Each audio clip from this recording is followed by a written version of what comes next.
Selamat datang di YouTube channel Podcast Malam Kliwon. Sebelum mulai mendengarkan, silakan klik tombol subscribe dan nyalakan tombol notification. Jangan lupa untuk gunakan headset kalian dan selamat mendengarkan. Bang wos rahino, bang wos rahino, srengenge muncul sunar sumambura.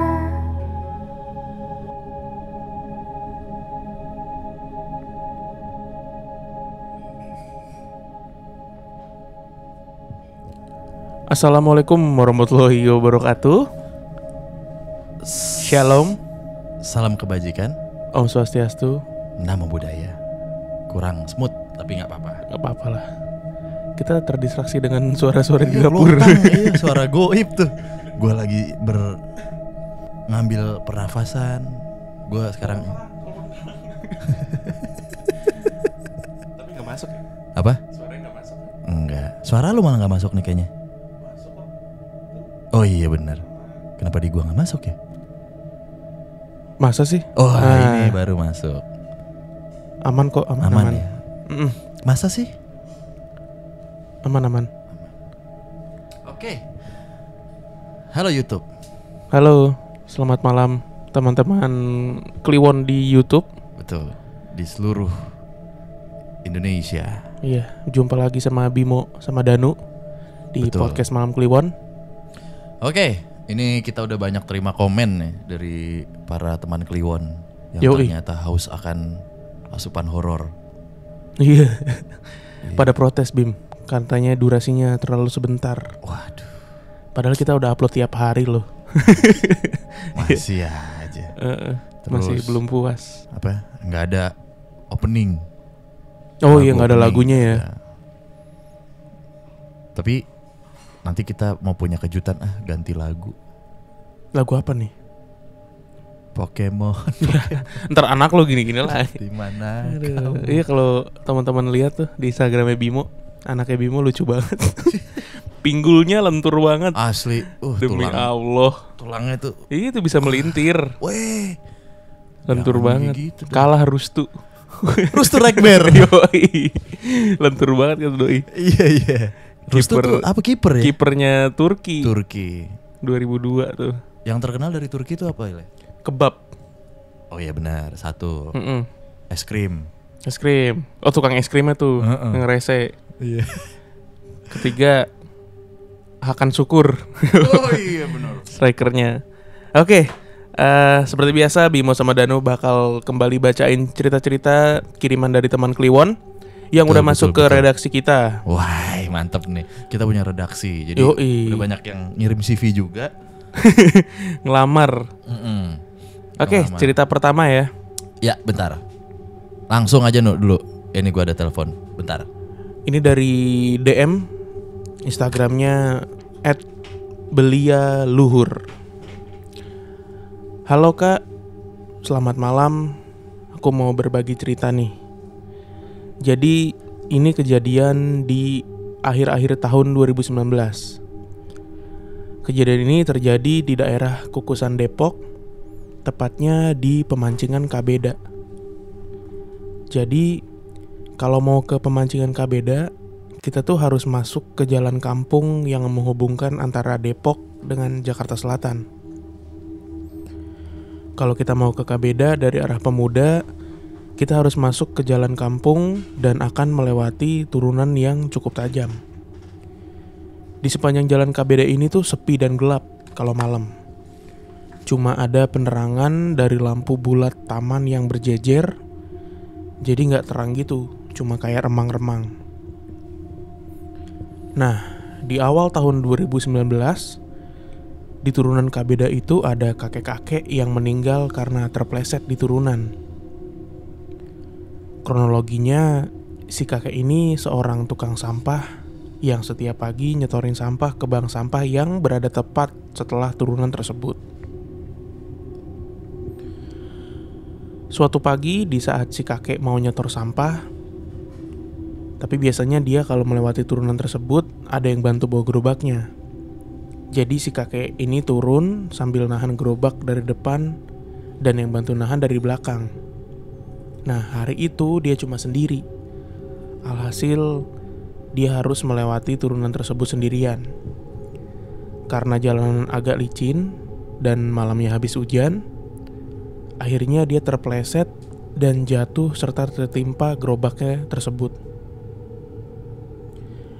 Dia pun meninggal di tempat karena kehabisan darah.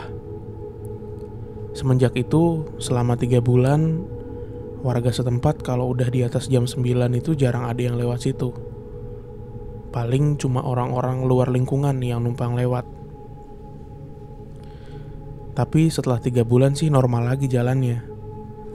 Nah, di akhir tahun, sekitar bulan September atau Oktober, ada warga baru yang tinggal di lingkungan saya lewat pemancingan kabeda. Dia ngelihat ada kakek-kakek jalan sendirian di situ sekitar jam 1:30 pagi. Dia berniat untuk ngajak kakeknya bareng sampai keluar jalan karena ngerasa kasihan. Akhirnya dia negur si kakek. "Kek, mau kemana? Mau bareng sama saya nggak?" Si kakek nggak ngejawab dan terus aja jalan. Karena orang tersebut merasa curiga, dia akhirnya beranikan diri ngelihat muka si kakek. Dan pas dia lihat, muka si kakek ini hancur. Sontak dia langsung kabur, dan besok paginya muntah-muntah gitu.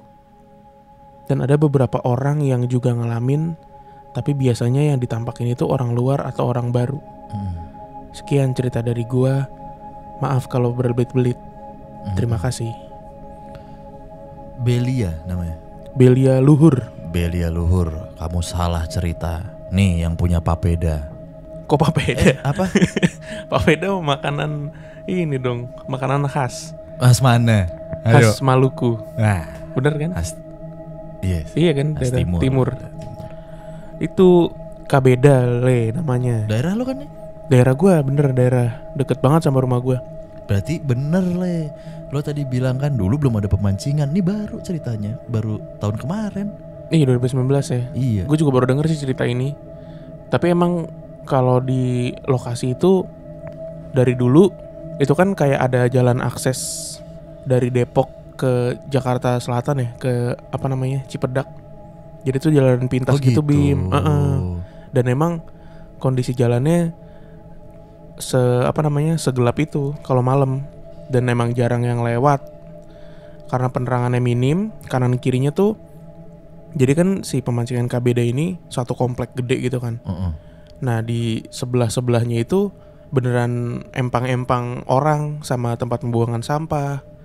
Terus baru ke arah tanjakan yang ke arah Cipedak tuh baru ada rumah lagi. Oh emang berarti ada space. Iya, area itu Area tuh kosong sekitar mungkin 200 meteran kali ya, itu kayak gitu. Ada kali. Pokoknya sepi banget deh daerah situ tuh. Serem beneran dah. Cuman yang ditakutin orang biasanya begal, karena daerah situ gelap. Ya kalau dari yang lo ceritain, gue mencoba ke sana gitu ya juga emang serem begal sih jatuhnya. Iya.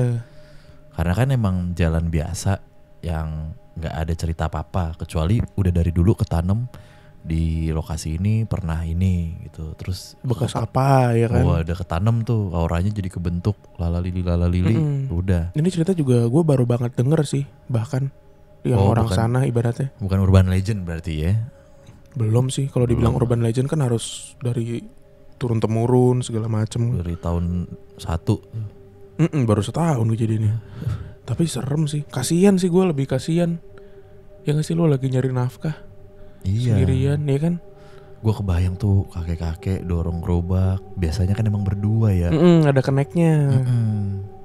Ini sendiri. Kalau lo bilang emang tanjakan gitu ya mungkin pas sampai atas nggak kuat. Itu berlumut gitu Le, licin. Iya. Tanjakannya. Kalau kehabisan darah make sense. Udah ya gitu kan mungkin gak ada yang nolongin kali ya. Sepi kan soalnya. Iya udah sepi. Amit-amit sih ya. Bocor ya, misalnya bocor. Ya kakek-kakek ya. Iya. Udah gak sekuat anak muda gitu ya. Kan tadi terusan dibilangnya mukanya hancur. Ketiban palanya berarti bener. Beda kalau mukanya jauh. Itu mah Apa ya? Mukanya lo jauh. lagunya ini dong. Apa ya? Neo. Neo Tirit. Emang itu Neo juga ya? Neo Pager Neo Pager ya? gue berbunyi. Ya itu mukanya lo jauh di situ. Kalau belagu Mungkin mukanya lo jauh. iya, lagu yang Iya. sama bener. Ngetes gue lah. Ada. Mantap. Yang nonton pada tahu nggak tuh? Iya, itu gue mau bilang pada tahu pager nggak nih?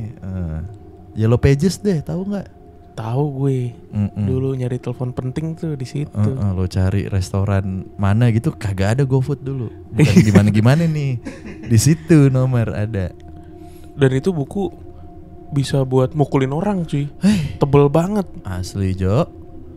Kalaupun nggak ada buku itu, lo ke ini nelpon, aduh gue lupa 128 atau berapa ya? Telepon, halo, minta nomor telepon, misalnya mana nih, pecel lele, ini dikasih tuh sama dia, gitu. Dia tuh kayak server ya. Ya. Apa sih admin? Effort banget anjing. Pernah zaman dulu. Oke deh. Kita mau ngasih tahu lagi nih teman-teman, karena kayaknya banyak juga teman-teman yang masih belum minta cerita full ya ditampilin. Cerita full kalau teman-teman pengen dengerin itu ada di Spotify. Betul. Itu kita ngupload 40-50 menit sejam gitu. Kita uploadnya di sana dengan cerita yang berbeda, ada yang di YouTube gitu. Jadi kalau teman-teman pengen denger cerita yang lain yang selain di YouTube, teman-teman download Spotify. Nah, teman-teman langsung cari podcast Malam Kliwon, tapi carinya jangan playlist. Betul, cari yang beneran publishernya tuh nama Ramadhanu Rizky Nuriza. Nah itu Nah, itu koleksi cerita kita dari episode 1 sampai episode 43 udah tayang. Gitu. Dan apa namanya, di sana mulai minggu ini kita tuh udah upload seminggu 2 kali frekuensinya. Jadi teman-teman yang di YouTube mungkin kurang puas dengerin yang sebentar-sebentar di YouTube, langsung aja download Spotify-nya. Cakep. Oke Le, cerita kedua. Tuh, orang baik apa coba? Sampai ini lagi ya, ngelunjak lagi, kurang panjang. Sliding. Oke.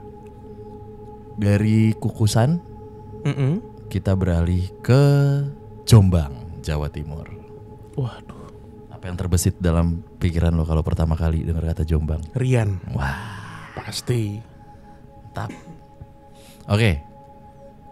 Panggil aja Bobby, asal Jombang, Jawa Timur, karena dia nggak mau di publish nama Instagramnya. Cerita ini mulai dari gue dikandung nyokap gue. Jadi waktu ngandung gue, nyokap gue itu yang awalnya kulitnya kuning langsat, tambah lama berubah jadi agak hitam. Dan di lehernya tuh banyak daki, bolot dalam bahasa Jawa. Dan itu gak bisa hilang. Dulu setelah nikah, hamil, nyokap gue tuh tinggal di kos bokap. Karena bokap mutusin untuk kuliah S1 di Surabaya. Oke. Gangguan paling dahsyat ketika pagi menjelang siang. Pagi menjelang siang nih.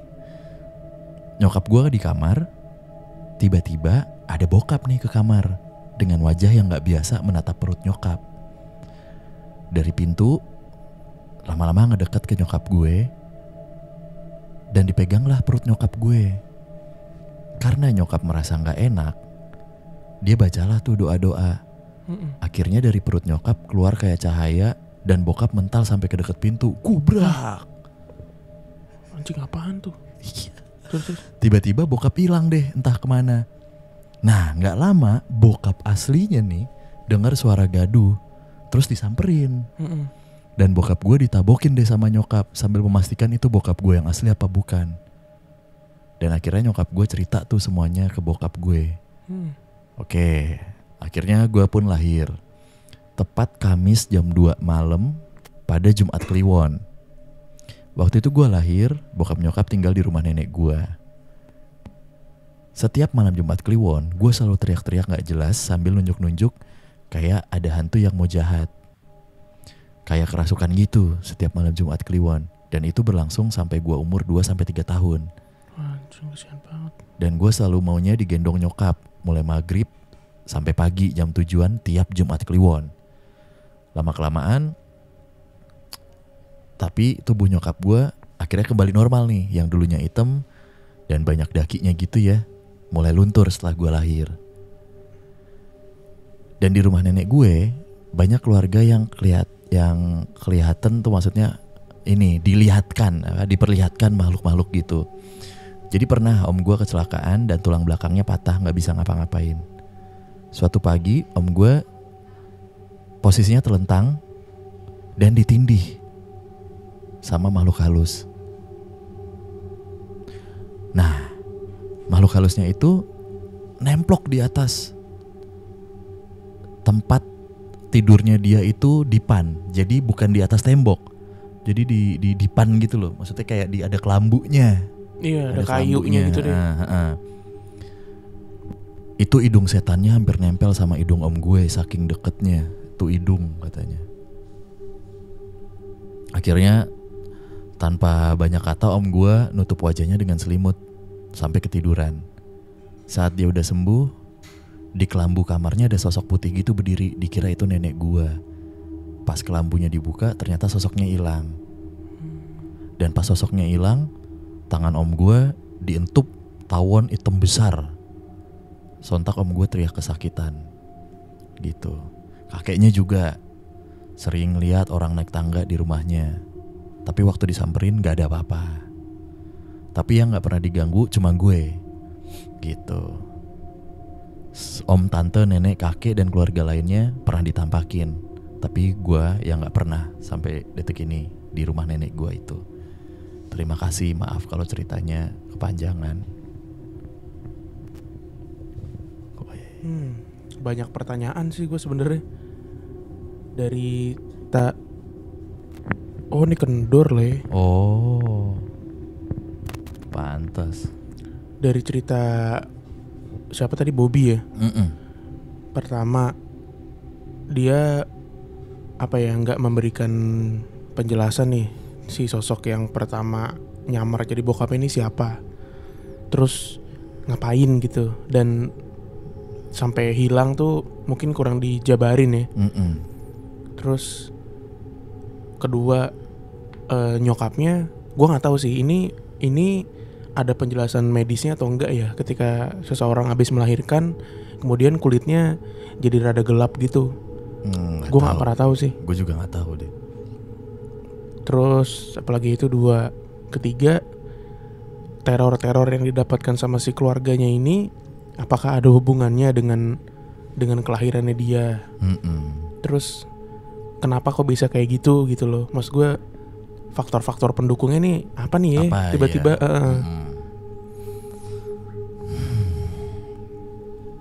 pas gue baca ceritanya sih agak sedikit, ini siapa nih yang nyerupain bokapnya? Cuman gangguan-gangguan yang menyerupai bokap gitu-gitu memang gue sih sering denger lah cerita-cerita kayak gitu.